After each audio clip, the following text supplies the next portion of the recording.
are making beet risotto.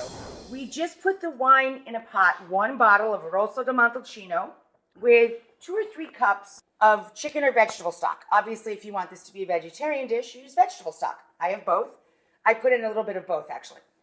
And all we do is keep this warm near the pot we're using for the risotto itself. So the beets started well over an hour and a half ago. They need to roast for an hour, 4 beets, and you make a foil pouch. I always put the foil pouch on a little tray in case the pouch bleeds or leaks. I put a little bit of oil spray on my hands, literally cooking spray. I put a touch on my hands. It makes it easier to clean your hands because your fingers will be all the color of beets when you're done. And use the paper towel to wipe the skin away. Comes off easier than my gloves in winter. And then you just coarsely grate it. And then we add the residual juice to our liquids. These beets came with absolutely beautiful tops. Look at them, gorgeous. I soaked them in some cold icy water, got the grit off, and we're gonna shred them and use them. This will not happen often in any season. It's really the luck of the draw. The great substitute is to just take flat kale, which is always in the grocery store. I'm just gonna add it to my beet tops here. But it's a great substitute, and we just stem that. I've got the pot hot. You put in olive oil to start to coat the bottom of the pan, and you add your shallot or onion, small onion or 2 large shallot. It's getting all the liquid drawn out of it with salt. So once the shallots sweat a little bit, we're gonna add our garlic. And you can add as little or as much as you like.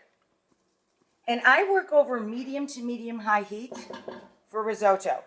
And risotto is easy math. From the time we start adding liquid, the risotto should be at al dente. The short grain rice should be al dente at 18 minutes. Now we're gonna add the rice itself. 1.5 cups for every 4 adult portions if you're serving it as an entree. If you're serving it as a starter, this is 8 to 10 portions. Add a sprinkle more salt for the rice itself, over the shoulder for luck. And you can add a little pepper if you like. I'm gonna use a peppercorn blend, and I add a little bit of fennel pollen. You can use lemon zest, no zest, or orange zest, but I'm using blood orange zest. About 2 teaspoons. And we're gonna stir that. We're gonna start adding the liquid in 3 stages, basically. And each time we add liquid, you stir vigorously and you let the liquid evaporate completely before you add any more. Other elements of the dish are, of course, the beets themselves, which add liquid. I like to put these guys in after that first induction, and I let them cook with the rice together. Why? Because it adds so much liquid to the cooking of the rice. So it's really helping us out, aside from the gorgeous color, of course.